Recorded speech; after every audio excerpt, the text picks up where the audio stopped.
Saludos amigos, yo soy Manuel Jiménez y muy agradecido de su sintonía con esta propuesta de la noche por Teleimpacto.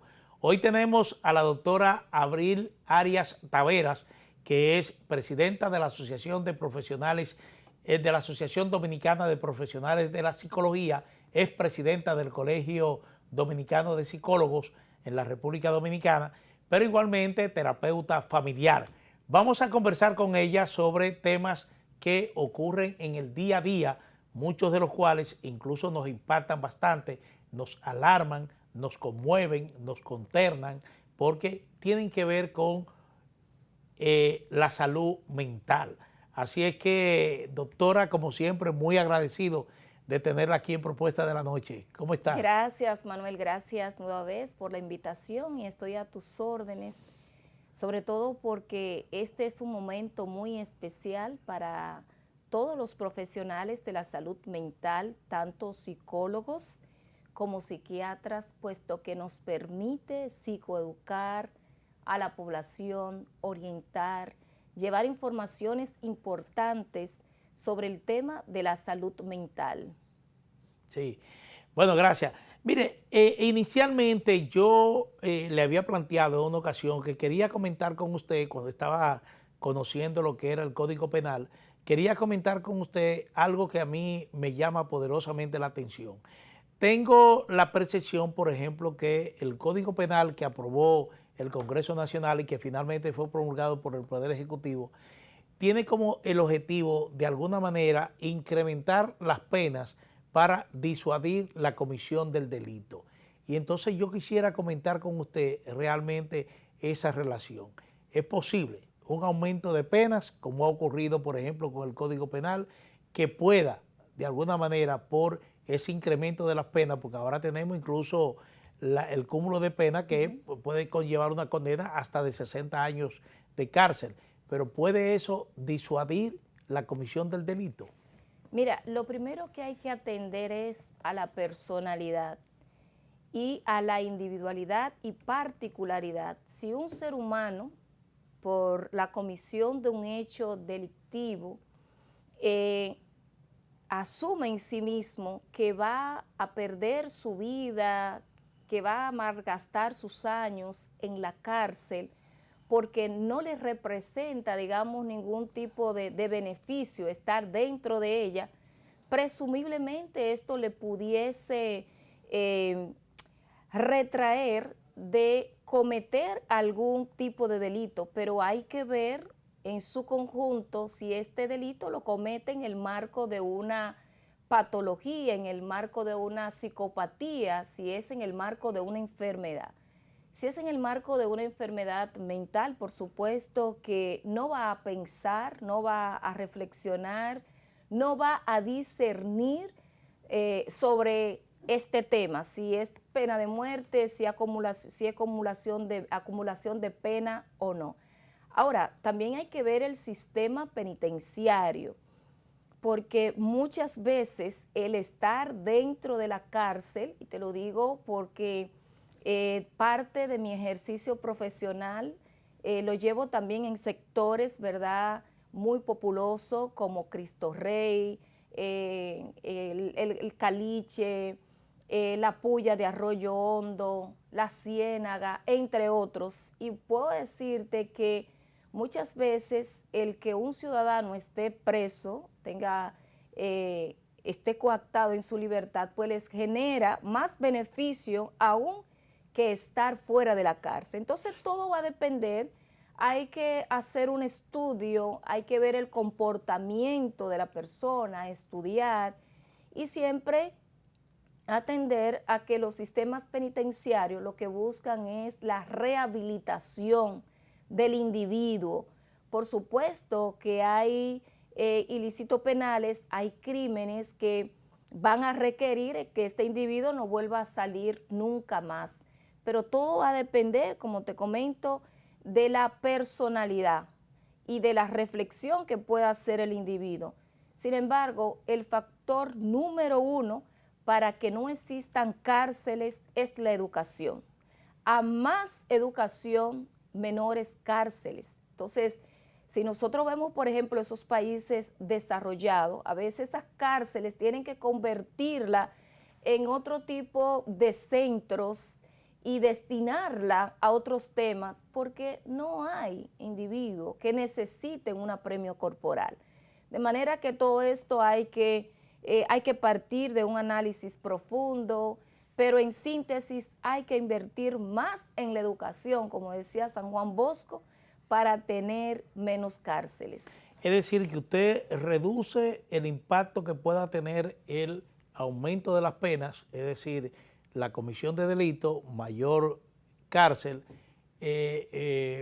para que eso sea un disuasivo de que una persona pueda cometer un delito. Es que va a depender, es decir, como te comento, va a depender del individuo, de la particularidad. Si yo estoy cometiendo un delito y es parte ya de mi personalidad, tengo una psicopatía, tengo una sociopatía, tengo un problema de salud mental, esto pues no está dentro de mis cánones de reflexión.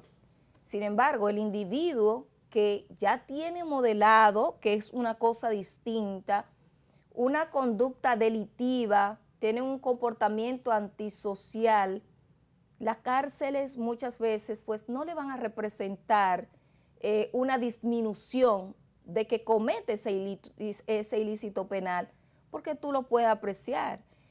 Cada día más hay más personas presas, hay más individuos que tienen años en la cárcel y muchas veces prefieren estar dentro que estar fuera. La vida le es mucho más fácil adentro para muchos que afuera.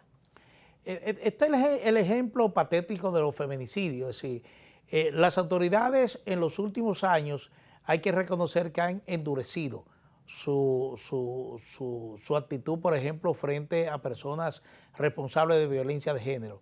No solamente en el aspecto tratando de prevenir, sino también en las consecuencias, porque incluso una amenaza contra una mujer, uno ve que cualquier tribunal le puede llevar hasta 10 años de cárcel, dictarle 10 años de cárcel. Sin embargo, estos hechos se siguen produciendo. Este año, por ejemplo, es preocupante ya la cantidad, en lo que va del año 2025, la cantidad de feminicidios que han ocurrido. En muchos de los casos, no solamente el hombre mata a la mujer, sino que ha matado a los hijos y después se suicida. Así es, fíjate, bueno, eso es un ejemplo. Con todas las, digamos, las políticas que se han llevado a cabo para el tema de la prevención de los feminicidios, aún subsiste e incrementa, aunque ha habido una disminución, si tú lo ves de manera longitudinal en el tiempo, hay una disminución. Ahora, el lema es que ni una más, es decir, no porque haya una disminución, esto significa que hemos avanzado. Fíjate, a lo que va de año, según la alta autoridad del Ministerio de Interior y Policía, indica que al 4 de agosto ya habían 48 feminicidios. He leído otras estadísticas que dicen que son 36. Ahora, tomando en cuenta el tema de los subregistros en la República Dominicana, esto pues no nos sorprende, esa discrepancia numérica. Pero la realidad es que volvemos a lo mismo: educar, informar, orientar, crear cultura del buen trato, crear cultura de bienestar emocional, de bienestar psicológico, desarrollar la estima tanto en el hombre como la mujer, porque no es que los feminicidios solo se dan en los estratos sociales bajos, también se dan, pero a menor cantidad en los altos. Pero la educación es el componente fundamental, porque la educación nos permite racionar, pensar, discernir. No es lo mismo un hombre que tenga mucho que perder a un hombre que no tenga nada, que lo único que tenga es una acumulación de deuda, de depresión en los aspectos de salud mental, de ira, de rabia, de odio.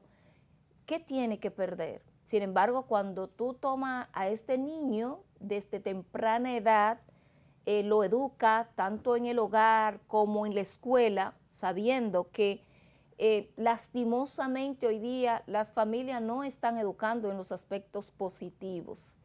Las familias en una cantidad muy significativa están cursando periodo de gran disfunción, de gran deterioro, donde lo que ahora mismo está educando son las redes sociales, y ahí entonces viene el compromiso estatal, viene el compromiso del gobierno, del Estado, de seguir desarrollando programas. Pero una cosa que a mí me llama mucho la atención y creo que es lo que se debe fomentar, es ir a los suburbios, es ir a las comunidades, es bajar allá abajo donde se producen realmente estos estadios de violencia. ¿Dónde hay más violencia? ¿Cuáles días? Bueno, de sábado a domingo, incluyendo los viernes, es donde se generan más violencia. ¿Por qué? Porque ordinariamente están todos juntos, en los días de semana la gente está chiripeando, está trabajando, está afuera, no está en esta convivencia tan cercana. Entonces, todo esto forma parte de los temas que hay que estudiar. ¿Cuáles días se producen más eventos de violencia? ¿En cuáles extractos sociales? ¿Cuál es el nivel académico, verdad? Y cultural de las personas que más cometen estos hechos de feminicidios. Pero aquí hay una multiplicidad de factores en el tema de los feminicidios y ya se ha abordado bastante el tema, particularmente aquí en la República Dominicana, por el grado de preocupación que genera. Porque hay, por ejemplo, factores, por ejemplo, de pertenencias y lo que el hombre cree que es culturales. También hay factores socioeconómicos, como usted lo señala, que generan esto. Pero muchas veces se le exige al Estado crear políticas que de alguna manera impacten de manera directa en lo que es la reducción de la violencia intrafamiliar. Y uno dice, bueno, pero ¿qué tipo de políticas se podrían implementar para frenar un problema que, como decimos, tiene una multiplicidad de factores que lo generan? Así es, la violencia intrafamiliar es multifactorial, no se atribuye solo a un solo factor. Está el aspecto cultural, ¿verdad? El aspecto socioeconómico, está el aspecto psicológico, y voy a profundizarte un poco más en los aspectos psicológicos y emocionales. Fíjate, hay en nuestra vida dos figuras sumamente importantes, que son nuestros padres, mamá y papá. Mamá, en su rol materno, es la que se encarga de dispensarnos el amor, el afecto, el cariño, ese cariño que se da a través de ese apego seguro, eso genera seguridad, confianza. Y el padre es el encargado de proveer lo que es la autoridad. Pero esa autoridad no implica maltrato, implica límites, implica fomentación de valores, de principios, de carácter. Y cuando hablamos de carácter es que ese niño desde pequeño pues aprende en la vida hay situaciones difíciles, en la vida hay momentos de frustraciones, de trauma. Por ejemplo, un niño cuando está socializando se le rompe un juguete, ahí viene el padre y le dice, vamos a repararlo, vamos a trabajar para conseguir un nuevo juguete si es posible, pero mientras tanto vamos los dos a trabajarlo, a repararlo. Un ejemplo sencillo, esto le va generando al niño una cierta seguridad. Pero cuando no hay ninguno de los dos, de estas dos figuras, con la suficiente educación y conciencia de proferir en ese niño, en esa criatura, esos principios, esos valores, esa educación, esa crianza, ese afecto, este niño cuando crece y encuentra una mujer que le dispensa afecto, cariño, amor, le satisface en su parte, en sus necesidades íntimas, básicas, este hombre pues se siente que encontró la gloria, o sea, está en un paraíso. De repente esta mujer comienza a ver en este hombre conductas disruptivas, conductas disfuncionales, conductas que no están dentro de los parámetros que ella esperaba. O es un hombre celotípico, o es un hombre que no atiende a las necesidades económicas, que no tiene un buen trato, y ella comienza a decepcionarse. Y esta mujer pues decide ir alejándose, ir retirando todos esos cuidados, esos afectos, ese cariño, y el hombre pues va comenzando a sentirse sospechoso, es que tiene otro hombre, es que tiene otra pareja, si no es mía, no es de nadie, no me puede dejar, porque la cosifica, ya la entiende como parte de su propiedad. Y cuando esta propiedad que es mía decide irse, o me hace una simulación o me deja una señal de que ya no quiere estar conmigo, entonces yo tomo la peor decisión, pero es fruto de. Y esto hay que decir que se han hecho muchos estudios, muchísimos estudios, y ha resultado que el hombre mata a la mujer por dos elementos, podremos decir. Está el elemento de la rabia, del odio hacia la mujer, pero está el elemento del sentido de pertenencia, de que esto es mío y nadie me lo puede quitar.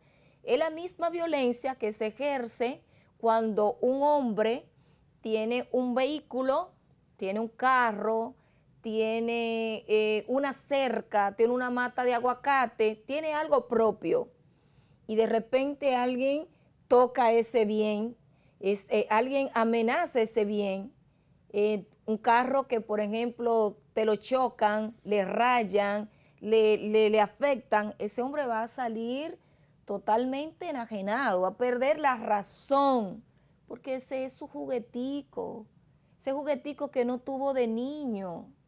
Entonces se traduce, se traslada hacia ese objeto todo lo que tiene, y cuando se lo vulneran, se lo tocan, entonces sale ese sentimiento de odio, de rabia, porque me está quitando ese bien preciado para mí. Sí. Algunas veces uno piensa que en la sociedad dominicana hay un serio problema de convivencia, porque usted está hablando, por ejemplo, de una manifestación de violencia, que es la violencia de género, que ya conocemos nosotros las consecuencias que han habido, pero aquí, por ejemplo, usted tiene que se pelea por un parqueo, se pelea por un roce de un vehículo a otro, y eso ocasiona incluso pérdida de vidas humanas, y entonces uno se deslinda. ¿Tenemos un problema serio de convivencia o hay un problema serio de salud mental? Vamos a hablar de este tema después de estos compromisos comerciales. ¿Cómo no?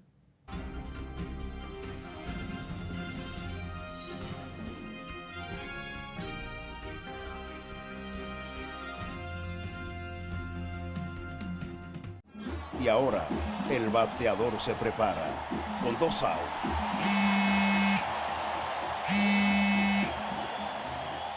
Hola. Hola, me habla el señor González. Ajá. Le llamamos porque usted es un cliente preferencial y queremos ofrecerle nuestra tarjeta Gold, la cual tiene infinitos beneficios, entre ellos descuentos en supermercados, salones de belleza, farmacias, y acumula puntos para viajes al extranjero, incluso a la luna. Hay mejores formas de evitar llamadas no deseadas. A través de la aplicación de ProUsuario, ahora puedes solicitar que te excluyan de los listados de marketing de las entidades financieras. Descarga la app en Google Play y App Store. Solo tiene que indicarme dónde le enviamos el plástico de su tarjeta. No me diga. El Pleno del Senado envió a comisión especial el proyecto de ley que modifica el Código de Trabajo y aprobó trasladar la sesión a San Pedro de Macorís el 10 de septiembre, en conmemoración del 143 aniversario de su elevación a provincia. Además, el Senado participa en la mesa técnica de la Organización para la Cooperación y el Desarrollo Económico, coordinada por la Dirección General de Ética e Integridad Gubernamental, en el marco de la Estrategia Nacional de Integridad Pública. El Senado de la República, a iniciativa del senador Santiago José Zorrilla, puso en marcha la campaña Constitucional para Todos y Ciudadanía, Derecho y Democracia. Las distintas comisiones permanentes y especiales se reunieron para el estudio y análisis de varias iniciativas. Esta semana sostuvieron encuentros la Comisión Bicameral de Salud, la Comisión de Hacienda, la de Asuntos de Familia, de Cultura y la Comisión Especial sobre Salud Mental. Senado de la República Dominicana, participativo, inclusivo, transparente. Lapropuestadigital.com, un medio digital alternativo de contenido amplio, variado y de calidad, de actualización permanente, una interesante oferta de información nacional e internacional, análisis, reportajes, artículos de opinión, videos y otros contenidos de actualidad. Toda la información y el análisis están aquí. Lapropuestadigital.com.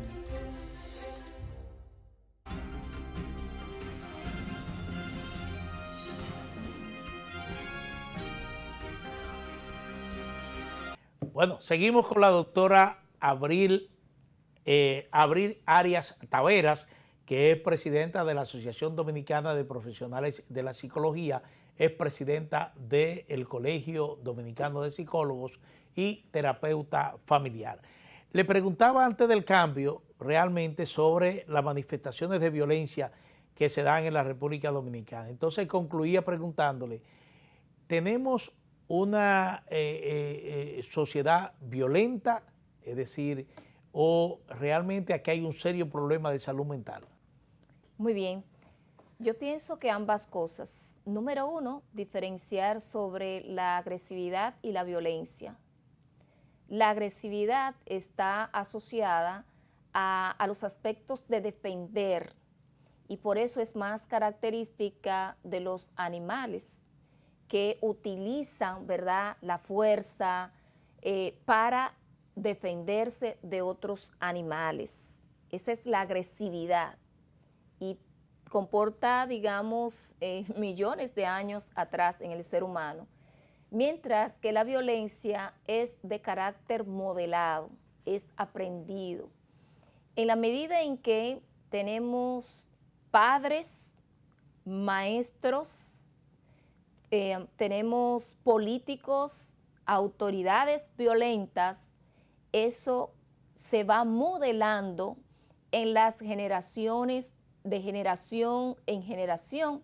Entonces vamos creando una sociedad violenta. Tú sabrás que venimos de muchos años de represión, donde el hombre no podía, en cierto modo, pues no podía externar lo que sentía, y esa violencia de una u otra manera quedó en el ADN.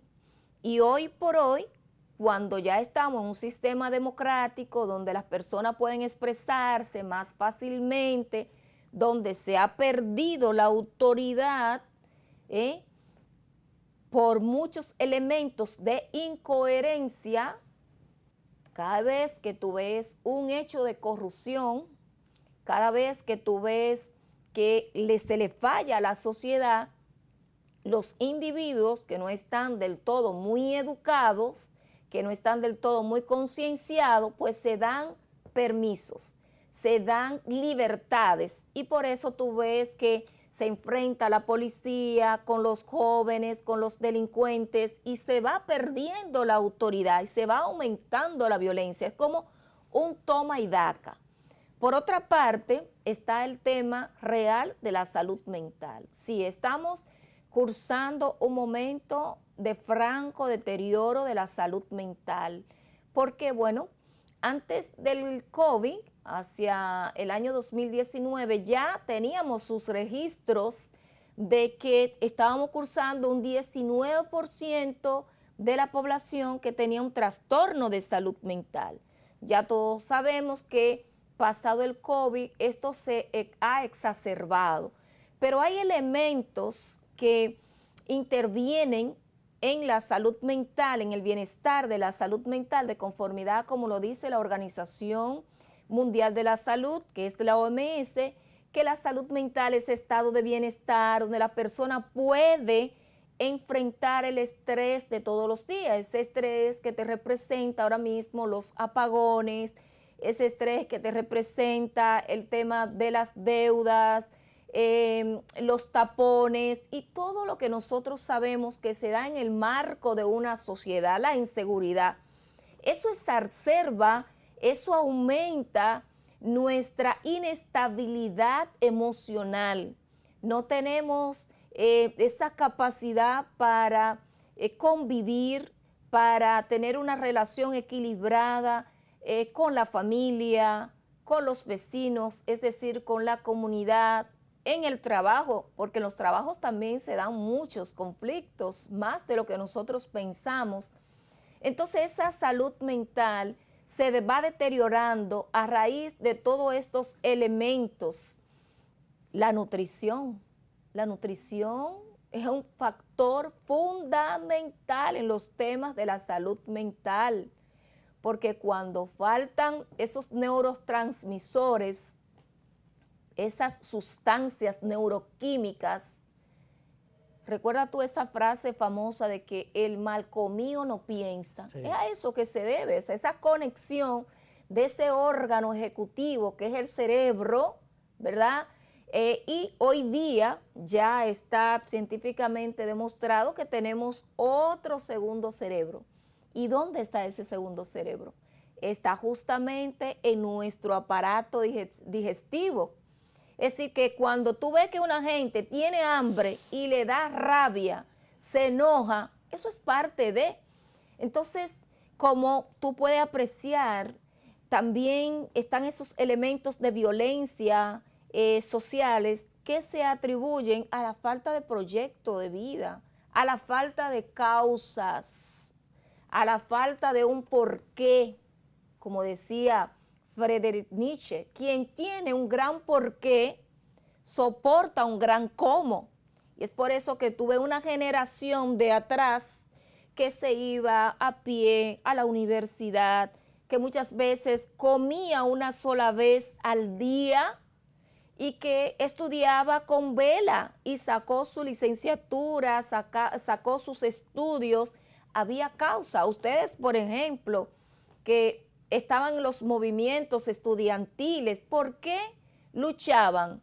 Luchaban por una causa, luchaban por la libertad de expresión, luchaban por digamos, reivindicaciones. Y hoy día, ¿por qué se lucha? Correcto. Entonces, todo esto da lugar a un fenómeno o a un elemento fundamental de la salud mental que se llama conciencia social. La conciencia social es lo mismo que tú tener un proyecto social que te alimenta todos los días, que cuando tú estás mal, porque por supuesto la felicidad no existe, no tiene momentos de plenitud, momentos de gran satisfacción, pero la felicidad per se no existe, son momentos. Entonces, cuando vienen esos momentos de frustración, de tristeza, tú tienes de a qué agarrarte. Pero una persona que salga a la calle sin proyectos, que salga a la calle sin sentido, que salga a la calle sin un porqué, sin un para qué, y se encuentra de repente con una situación, va a agarrar lo primero que tenga, un machete, un bate, una piedra, va a comenzar a proferir palabras, a insultar.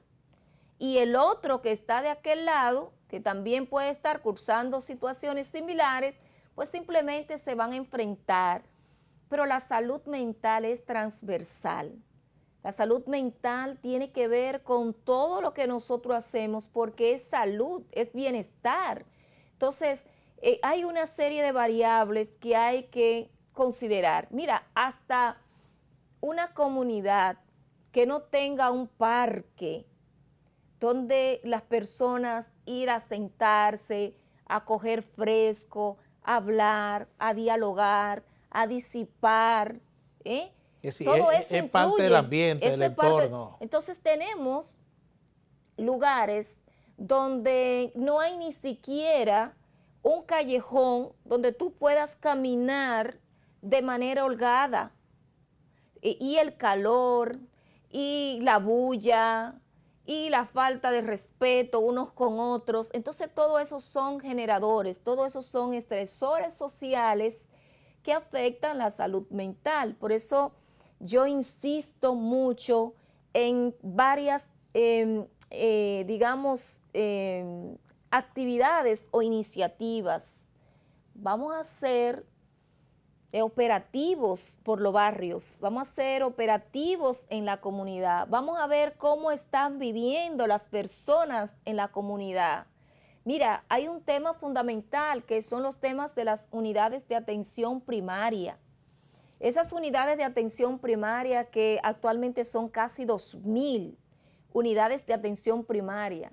Tenemos ya 56.000 psicólogos y el 80% de esos psicólogos están desempleados en una estrategia de gobierno, en una política de gobierno, ¿verdad? Vamos a emplear estos psicólogos aun cuando sea de manera eventual. Vamos a crear programas y vamos a comenzar a visitar los hogares, la familia, ver cómo están viviendo, cuál es la convivencia. Fíjate este hecho tan lamentable. Sí, eso iba precisamente, no sé si lo iba a tocar, pero tenemos, por ejemplo, que en menos de 24 horas, 4 niños son muertos por su padre. En un caso, una madre que envenena a 3 menores, y en otro caso, otro padre que le quita la vida también a un menor.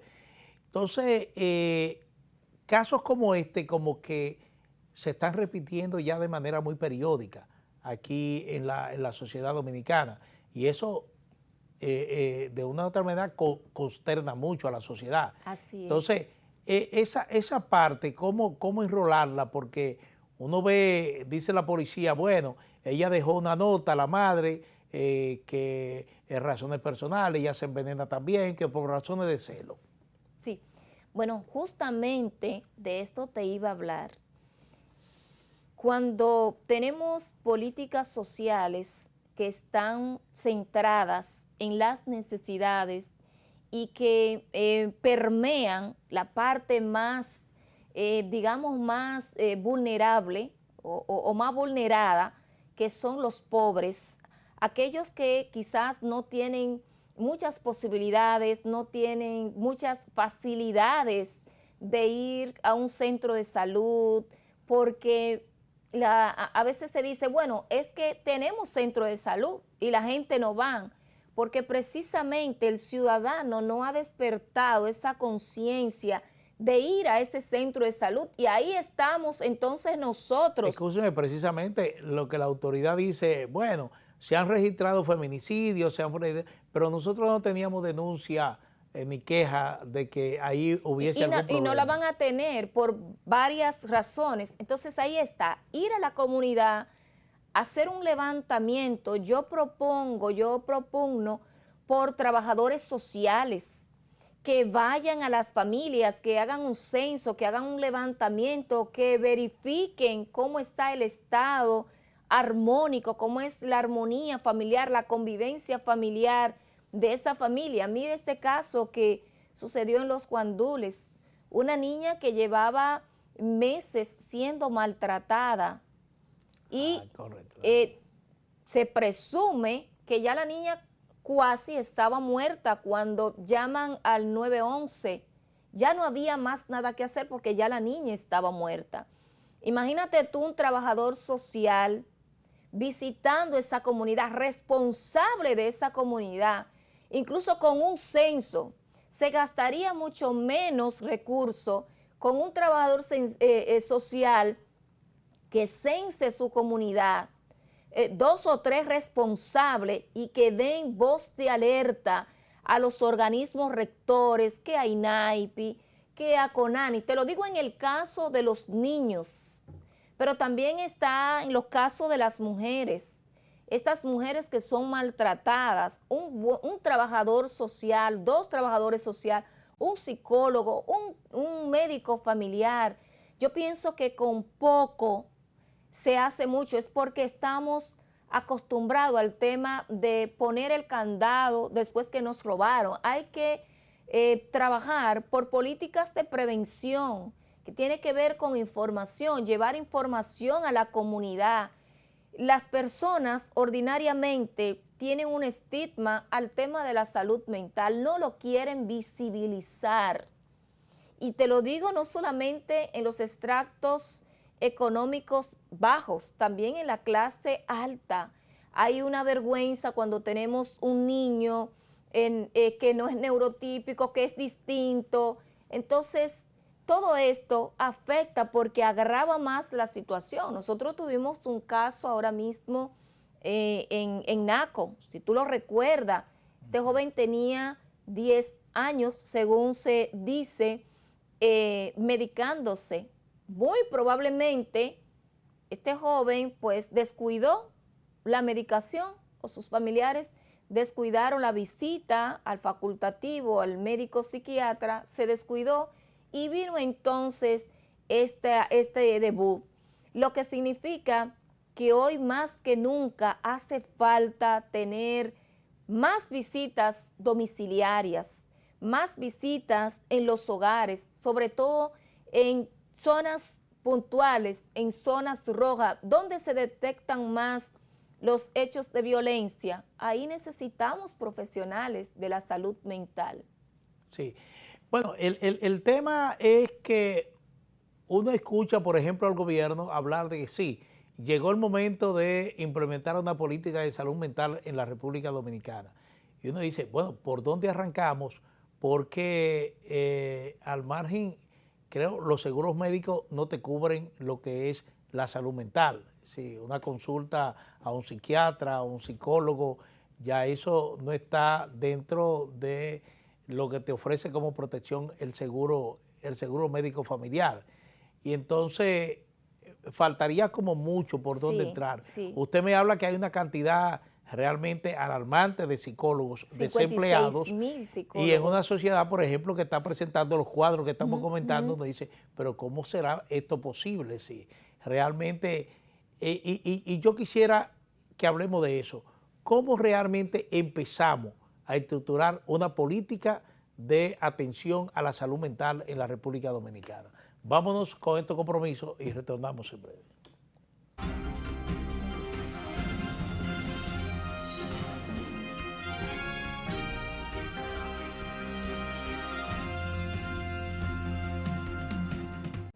Y ahora, el bateador se prepara con 2 outs.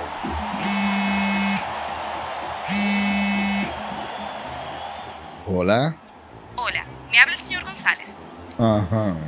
Le llamamos porque usted es un cliente preferencial y queremos ofrecerle nuestra tarjeta Col, la cual tiene infinitos beneficios, entre ellos descuentos en supermercados, salones de belleza, farmacias y acumula puntos para viajes al extranjero, incluso a la luna. Hay mejores formas de evitar llamadas no deseadas. A través de la aplicación de ProUsuario, ahora puedes solicitar que te excluyan de los listados de marketing de las entidades financieras. Descarga la app en Google Play y App Store. Solo tiene que indicarme dónde le enviamos el plástico de su tarjeta. No me diga.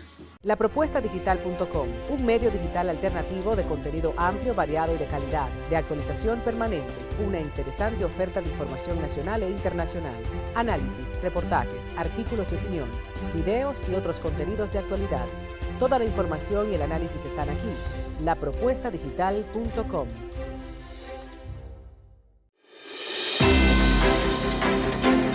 El Pleno del Senado envió a comisión especial el proyecto de ley que modifica el Código de Trabajo y aprobó trasladar la sesión a San Pedro de Macorís el 10 de septiembre, en conmemoración del 143 aniversario de su elevación a provincia. Además, el Senado participa en la mesa técnica de la Organización para la Cooperación y el Desarrollo Económico, coordinada por la Dirección General de Ética e Integridad Gubernamental, en el marco de la Estrategia Nacional de Integridad Pública. El Senado de la República A iniciativa del senador Santiago José Zorrilla, puso en marcha la campaña Constitucional para Todos y Ciudadanía, Derecho y Democracia. Las distintas comisiones permanentes y especiales se reunieron para el estudio y análisis de varias iniciativas. Esta semana sostuvieron encuentros la Comisión Bicameral de Salud, la Comisión de Hacienda, la de Asuntos de Familia, de Cultura y la Comisión Especial sobre Salud Mental. Senado de la República Dominicana. Participativo, inclusivo, transparente.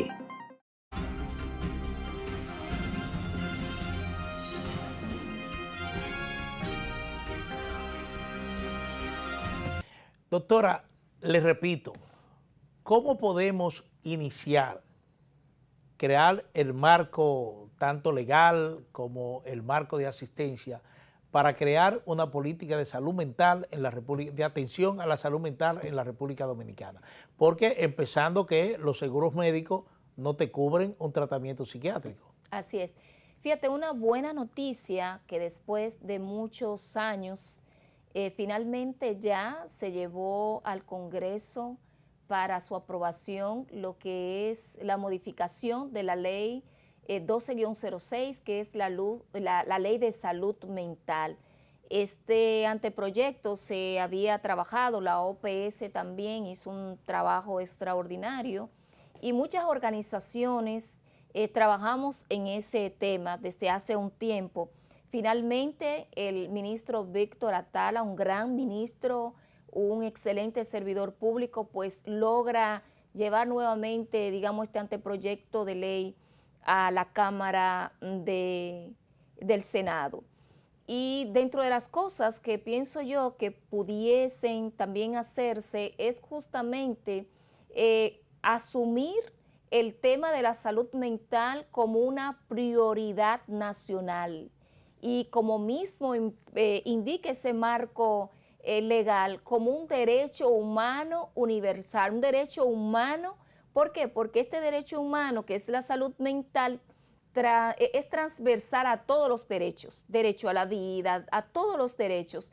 Y es importante aquí también señalar el tema de hacer énfasis en el cumplimiento de la ley 87-01, que es la ley de seguridad social que establece tácitamente en su artículo 118 que las ARS deben de pagar, ¿verdad?, esas consultas psicológicas y psiquiátricas, deben pagar ese copago, pero la realidad es que tanto los psicólogos como los psiquiatras reciben una cantidad de copago realmente que desdice hasta de la dignidad profesional. Los psiquiatras 800 pesos y el que más paga es SENASA. Los psicólogos 300 pesos y 500 pesos. La salud mental es costosísima. Si es costosa, son costosas las consultas. Una consulta puede desde 2.500 pesos hasta 15.000 pesos. Va a depender a dónde tú vayas. Pero también sigo insistiendo que está el tema de divulgar la salud mental, la promoción de la salud mental, la prevención de los trastornos mentales a través de las unidades de atención primaria. Te decía que hay casi 2.000 unidades de atención primaria.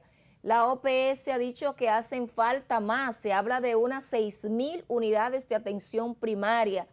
Y si en cada unidad de atención primaria nosotros tenemos un psicólogo, tenemos un trabajador social, tenemos un médico familiar visitando la familia, pero también creando un carnet, creando una libreta donde mensualmente la familia tenga que llevar a sus niños y eso sea sagrado.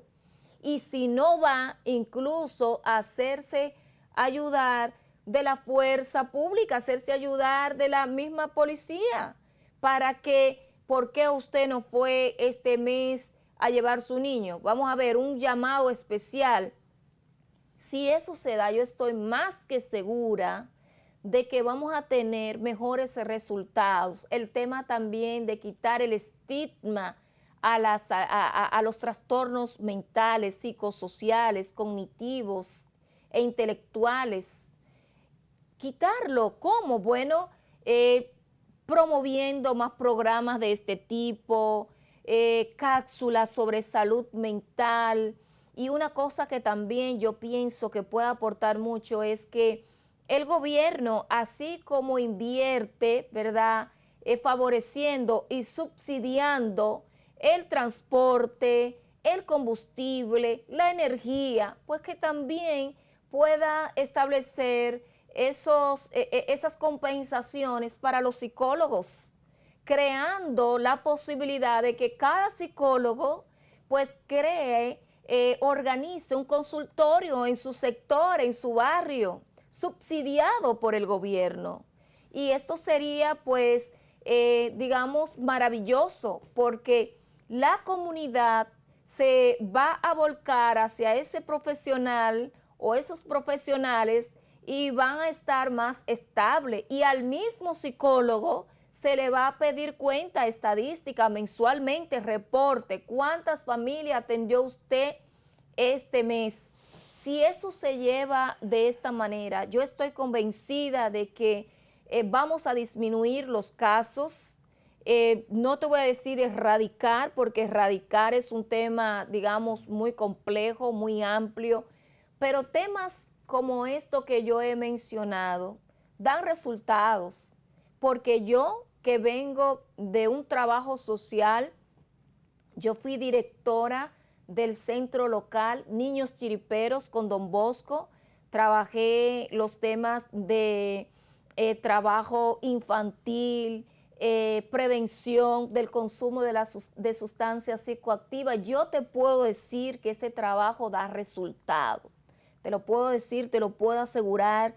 Fueron muchos niños que nosotros llevamos a niveles elevados en términos académicos, niños que fueron a España a estudiar por sus calificaciones. ¿De dónde provenían estos niños? De familias altamente disfuncionales, pero teníamos programas de sala de tareas, programa de visita domiciliaria con educadores que tenían que reportar las novedades, si ese padre ese fin de semana consumió, si hubo violencia, si el niño fue a la escuela, tantas cosas que se pueden hacer. Y yo estoy más que convencida de que tenemos un presidente de la República que puede fácilmente, a través, ¿verdad?, de los organismos competentes y correspondientes, pues generar que esto se dé, porque hasta el momento estimo que está comprometido con los temas de salud. Más bien yo pienso que ha hecho falta el tema de que esto se considere como un tema de prioridad y de emergencia nacional. Sí. Doctora, hace un rato usted hablaba de cómo influye el entorno, el ambiente, en la conducta de una persona. Y entonces yo le diría, por ejemplo, ¿cómo entiende usted, por ejemplo? Nosotros tenemos aquí, se están tomando medidas para tratar de organizar el tránsito vehicular, pero todavía tenemos un gran desorden, esa es la verdad, lo que te genera una tensión adicional. De momento te surge que el tema de los apagones, que generan acciones de violencia en comunidades, y todo ese tipo de cosas vinculadas, por ejemplo, a condiciones ya muy personal en materia socioeconómica y económica. Es decir, ¿cómo esto influye en la conducta? Porque esto de alguna manera tiene que impactar. Por supuesto que sí, por supuesto que sí. El calor genera una conducta disfuncional, temperaturas muy genera altas, agresividad, genera violencia, genera ira, enojo, y si no se, digamos, si no se manejan esas emociones de manera adecuada, si no se le ha dado a las personas las informaciones correspondientes, las estrategias correspondientes, como para que, mira, cuando tú estés en esta situación, trata de salir, trata de respirar, trata de pensar a este o cual ejercicio, la persona va a responder de manera violenta. En el tema del tránsito, bueno, puedo decirte que efectivamente el tránsito también es un gran estresor y hay una vinculación muy estrecha entre el tránsito, los estresores del tránsito y la salud mental. De hecho, el derecho administrativo hace mucho énfasis en el tema del tránsito como un tema de bienestar colectivo. Y una de las estrategias que uno siempre le dice a las personas que se encuentran en este gran tapón, que de una u otra manera entiendo que va a ir cambiando porque se están invirtiendo mucho dinero para que las cosas mejoren, yo entiendo que sí que va a mejorar, es que cuando estén en ese tapón, pues traten siempre de llevar un libro, siempre traten de llevar, qué sé yo, algo frío, que agua, una neverita con algo para tener ahí fresco, una botella de agua, algo que le genere frescor, pero que también procure no mirar mucho al frente porque te da ansiedad, te da angustia el hecho de que estoy viendo que este tapón no se mueve. También está el tema de que traten cuando van a salir en esas horas pico de estar cómodos, de llevar unos zapatos que influyen mucho, unos zapatos que sean holgados porque la presión de un calzado también genera un tema de presión, ¿verdad? Arterial, de malestar emocional, psicológico. Y en síntesis es prepararse y seguir informando a la población y recordar siempre que lo que cambia a una sociedad indefectiblemente es la educación y es la información, y hacia ahí debemos todos de apuntar a los temas de educar a nuestros ciudadanos, y está ya altamente demostrado cuando se aplican, digamos, algunas iniciativas coercitivas, ¿verdad? No de cohesión, sino de coerción, los ciudadanos responden, los ciudadanos van respondiendo, pero como ya lo tenemos un tema de ensayo en error, apretamos y soltamos, que no hay una política tendente a la sostenibilidad, también los ciudadanos así actuamos. Entonces es también como pensar ese rol de educación del Estado, el rol de ese Estado que tiene como finalidad salvaguardar, proteger los derechos fundamentales de la ciudadanía. Y yo estoy más que convencida de que aquí hay personas capaces para implementar ese tipo de políticas, ese tipo de iniciativas. Bueno, muchísimas gracias a la doctora Abril Arias Taveras. La verdad es que siempre que usted viene aquí deja una gran lección, una gran enseñanza. Son consejos profesionales muy oportunos, muy adaptados realmente a la realidad que vivimos. Así es que yo espero que los amigos televidentes hayan disfrutado realmente esta comparecencia suya. Muchísimas gracias a la doctora Abril Arias Taveras, presidenta de la Asociación Dominicana de Profesionales de la Psicología, es presidenta del Colegio Dominicano de Psicólogos y terapeuta familiar. A ustedes, muy agradecido de su sintonía. Recordarles que nos pueden seguir, además de la frecuencia de Teleimpacto, por nuestro canal de YouTube, el canal de Propuesta de la Noche. Buenas noches.